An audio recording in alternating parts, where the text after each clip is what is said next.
சென்னை சைதாப்பேட்டையில் குடிநீரில் கழிவுநீர் கலந்ததால் 11 வயது சிறுவன் இறந்ததாக கூறப்படும் நிலையில் அந்த பகுதி முழுவதும் மாநகராட்சி ஊழியர்கள் சுத்தம் செய்யும் பணியில் ஈடுபட்டனர்.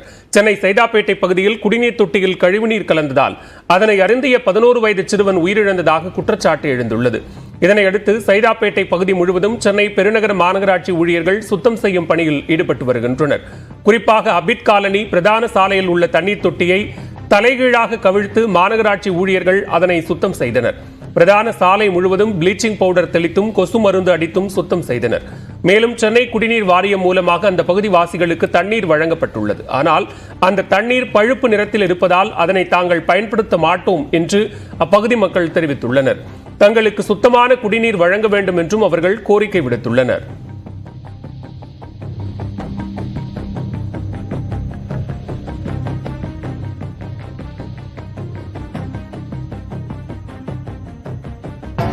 சிவகங்கை மாவட்டத்தில் குடியிருப்புக்கு அருகே பயங்கர சத்தத்துடன் வெடிகுண்டு வெடித்து சிதறிய சம்பவம் அதிர்ச்சியை ஏற்படுத்தியுள்ளது. அரசனேரி கீழமேடு கிராமத்தைச் சேர்ந்த அரவிந்தன் என்பவர் தனது வீட்டில் வெடிகுண்டு தயாரிப்பதற்கான மூலப்பொருட்களை வைத்திருந்த போது வெப்பம் தாங்காமல் வெடிகுண்டு வெடித்து சிதறியது. தகவலின் பேரில் நிகழ்விடத்திற்கு வந்த போலீசார் சம்பவம் குறித்து விசாரித்து தீவிர தேடுதலுக்கு பின்னர் அரவிந்தனை கைது செய்தனர். மேலும் அவர் எதற்காக வெடிகுண்டு தயாரிக்கிறார் எனவும் விசாரித்து வருகின்றனர்.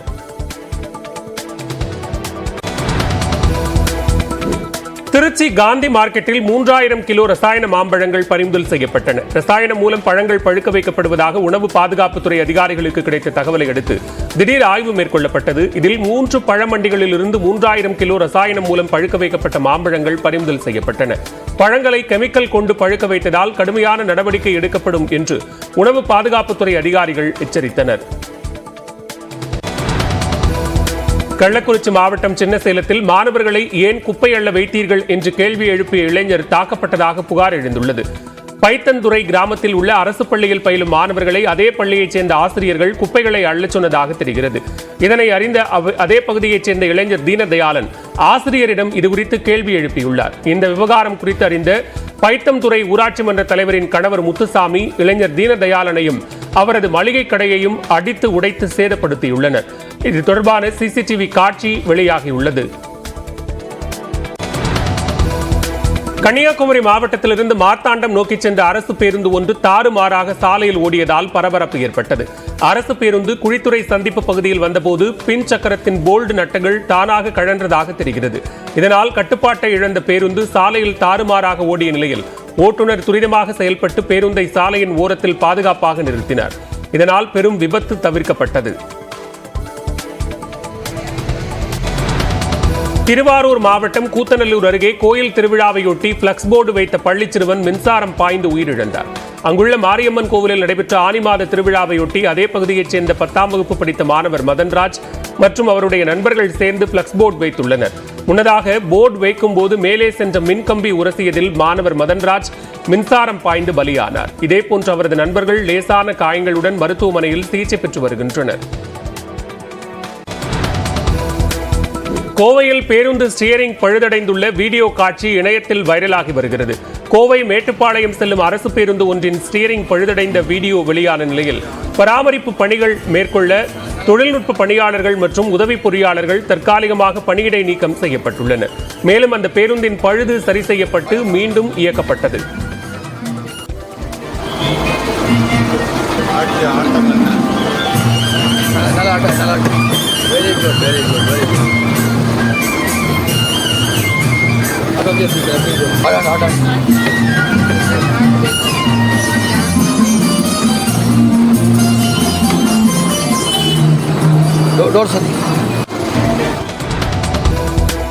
சென்னையில் ரோட்டரி கிளப் சார்பில் பெண்களுக்கு இளஞ்சிவப்பு நிற ஆட்டோ வழங்கப்பட்டது. நந்தனம் வர்த்தக மையத்தில் நடைபெற்ற விழாவில் ஆட்டோ ஓட்ட தெரிந்த 50க்கும் மேற்பட்ட பெண்களுக்கு ரோட்டரி கிளப் சார்பில் 1,50,000 முன்பணம் செலுத்தி இளம் சிவப்பு நிற ஆட்டோ வழங்கப்பட்டது. நிகழ்ச்சியில் rotary club governor Kalyan Banerjee, Mahavir Bothra ஆகியோர் கலந்து கொண்டு 100க்கும் மேற்பட்ட ஆட்டோக்களுக்கு தேவையான பராமரிப்பு செலவுக்கான காசோலையையும் வழங்கினர்.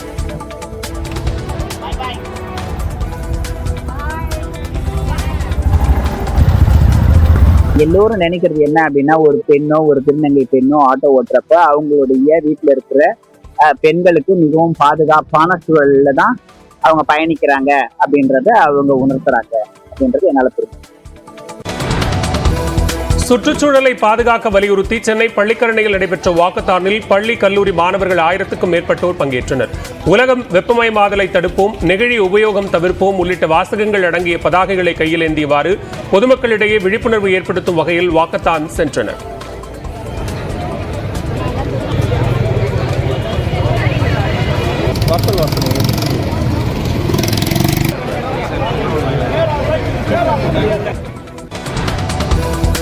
ராமநாதபுரம் மாவட்டம் முதுகுளத்தூர் அருகே அமைந்துள்ள மூத்தூரி கிராமத்தில் புறவி எடுப்பு விழா சிறப்பாக கொண்டாடப்பட்டது. ஸ்ரீ இருளப்பசாமி, ஸ்ரீ கருப்பண்ணசாமி கோவிலில் ஆனி மாத பொங்கல் மற்றும் புறவி எடுப்பு திருவிழா கடந்த ஒரு வாரத்திற்கு முன்பு காப்பு கட்டுதலுடன் தொடங்கியது. விழாவையொட்டி ஐயனார் ஆலயத்திலிருந்து குதிரை, கருப்பண்ணசாமி, பைரவர், தவழும் பிள்ளை ஆகிய சிலைகளை 4 கிலோமீட்டர் தூரம் தலையில் சுமந்து வந்து விநாயகர் கோயில் முன்பு இறக்கி வைத்து வழிபாடு செய்தனர்.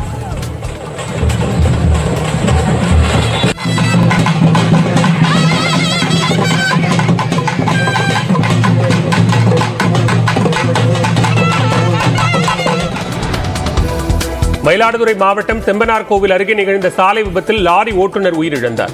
பூம்புகார் சாலையில் மங்கைநல்லூரிலிருந்து வீட்டு உபயோகப் பொருட்களை ஏற்றி வந்த லாரி எதிரே வந்த மற்றொரு லாரி மீது நேருக்கு நேர் மோதியது. இந்த விபத்தில் மங்கைநல்லூரிலிருந்து வந்த லாரி ஓட்டுநர் பாண்டியன் உள்ளிட்ட 3 படுகாயமடைந்தனர். இவர்கள் அரசு மருத்துவமனையில் அனுமதிக்கப்பட்டு சிகிச்சை பெற்ற நிலையில் பாண்டியன் உயிரிழந்தார். திண்டுக்கல் அருகே மாசு கட்டுப்பாட்டு வாரிய அனுமதி இல்லாமல் விவசாய விளைநிலங்களை பாதிக்கும் தனியார் ஆலையை நிரந்தரமாக மூட கோரிக்கை எழுந்துள்ளது.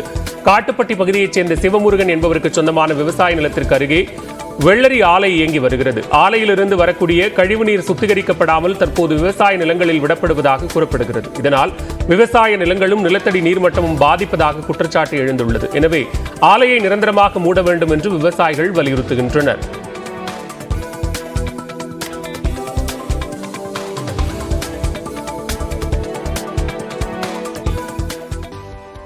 தமிழ்நாட்டில் இடஒதுக்கீடு நடைமுறைகளில் செய்யப்பட்ட உள்ஒதுக்கீடு மாற்றங்களையும் சாதிவாரி கணக்கெடுப்பின் முக்கியத்துவத்தையும் வரைகலை மூலம் விளக்குகிறார் சிறப்பு செய்தியாளர் அபிநயா.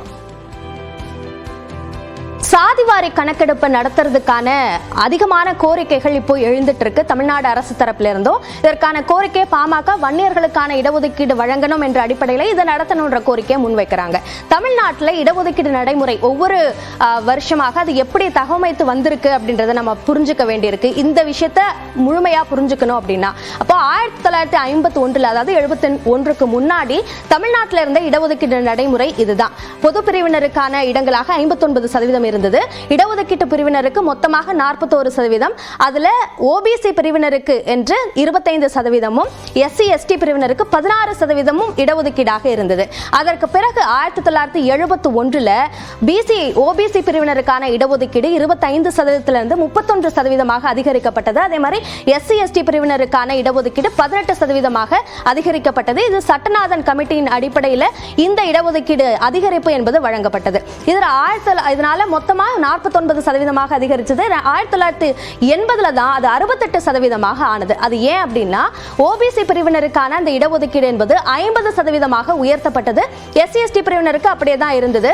இந்த 50% உயர்த்தப்பட்டதுனால ஓசி பிரிவு அதாவது பொது பிரிவினருக்கான அந்த இடங்கள் என்பது 32% குறைந்தது. இதுலயும் ஒரு மாற்றம் இருந்தது 1989. அதாவது அந்த 50% இருந்த ஓபிசி பிரிவு என்பது அப்பதான் தமிழ்நாட்டில் பிசி எம்பிசியாக பிரிஞ்சது. அந்த 50% எம்பிசி பிரிவினருக்குன்னு 20% தனியா கொடுக்கிறதுக்கான ஒரு சட்டம் கொண்டு வரப்பட்டது. எம்பிசி மற்றும் சீர்மரபினர் இருவருக்கும் சேர்த்து 20% இடஒதுக்கீடு என்பது தமிழ்நாட்டில் அமல்படுத்தப்பட்டது. அதற்கு பிறகு 1990 இடஒதுக்கீட்டு நடைமுறையில் இன்னொரு மாற்றம் கொண்டு வரப்பட்டது. என்ன அப்படின்னா எஸ்டி பிரிவினருக்கு என்று அதாவது எஸ்சி எஸ்டி இருவருக்கும் சேர்த்து 18% இருந்தது. 18% எஸ்சி பிரிவினருக்கு மட்டும், 1% எஸ்டி பிரிவினருக்கு என்று ஒரு புதிய அறிமுகம் என்பது தமிழ்நாட்டில் நடந்தது. அதற்கு பிறகு நடந்த முக்கியமான மாற்றம் இடஒதுக்கீட்டு நடைமுறையில் என்ன அப்படின்னா அது 2008 அப்போ அந்த 69% இருந்த அந்த சதவீதத்திலேயே இடஒதுக்கீடு சதவீதத்திலேயே இன்னொரு மாற்றம் என்ன அப்படின்னா பிசி முஸ்லிம் அவர்களுக்கான இடஒதுக்கீடு என்பது பிசிக்கு இருக்கக்கூடிய அந்த 30% சமூகத்திலேயே 3.5% பிசி முஸ்லிம் அவர்களுக்கான ஒரு இடஒதுக்கீடாக 2008 அறிமுகம் செய்யப்பட்டது. அதே மாதிரி இன்னொரு மாற்றம் 2009 நடந்தது. அது எஸ்சி பிரிவில் இருக்கக்கூடிய 18% 3% எஸ்சி அருந்ததியினர் பிரிவினருக்கான உள் இடஒதுக்கீடாக வழங்கப்பட்டது. இந்த உள் இடஒதுக்கீடு இவற்றையெல்லாம் அடிப்படையாக வச்சுதான் இப்ப பாமக தங்களுடைய கோரிக்கையை வைக்கிறாங்க.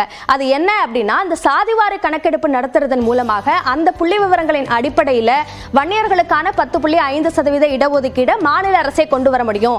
எப்படி எம்பிசி பிரிவினருக்கும் எஸ்சிஏ பிரிவினருக்கும் பிசி முஸ்லிம்க்கும் இடஒதுக்கீடு கொண்டு வந்தாங்களோ அதே மாதிரி இதையும் கொண்டு வரலாம் என்பதற்கு இந்த 2008 கொண்டு வரப்பட்ட தேசிய அளவில் கொண்டு வரப்பட்ட இந்த புள்ளி விவர சேகரிப்பு சட்டம் இந்த அடிப்படையில் கொண்டு வரலாம்னு சொல்றாங்க. ஆனா அதன் மூலமாக ஒரு சோஷியோ எக்கனாமிக் கண்டிஷன்ஸ் பத்தின ஒரு கணக்கெடுப்பை தான் நடத்த முடியுமே தவிர சாதிவாரி கணக்கெடுப்பை மாநில அரசு நடத்த முடியாதுன்னு தமிழ்நாடு அரசு தரப்புல இருந்து சொல்லப்படுது. இது ஏன் சாதிவாரி கணக்கெடுப்புக்கான அவசியம் அதிகமான வலியுறுத்தல் இப்போ இருக்கு அப்படின்னா, அதற்கு முக்கியமான காரணம் பீகார்ல நடத்தப்பட்ட சாதிவாரி கணக்கெடுப்பு. அதுக்கு முன்னாடி தேசிய அளவில் நடத்தப்பட்டதுன்னா அது 1931 தான் சுதந்திரம் பெறுவதற்கு முன்னாடி. அப்போ இருந்த புள்ளி விவரத்தின்படி 52% பேர் ஓபிசி இருக்காங்க அப்படின்னு இருந்தது. அதற்கு பிறகாக வெளிவந்த புள்ளி விவரம் பீகார்ல 2023 நடத்தப்பட்ட சாதிவாரி கணக்கெடுப்புல 84% பேர் ஓபிசி பிரிவினர் இருக்காங்க அப்படின்னு சொல்லப்படுது. சோ இதே அளவு தேசிய அளவிலும் இருப்பாங்க. சோ அவங்களுக்கான பிரதிநிதித்துவம் குறைவாக இருக்கு. சோ தேசிய அளவுல ஒரு சாதிவாரி கணக்கெடுப்பு அவசியம் என்ற வலியுறுத்தல் இருக்கு. அப்போ தேசிய அளவுல முடிவெடுக்கிற வரைக்கும் நம்ம காத்திருக்க முடியாது. மாநில அளவுல அந்த சாதிவாரி கணக்கெடுப்பை எப்படி பீகார்ல நடத்தினாங்களோ அதே மாதிரி நடத்தி வன்னியர்களுக்கான 10.5% இடஒதுக்கீடை கொண்டு வரணும் என்பது பாமகவோட கோரிக்கையாக இருக்கு.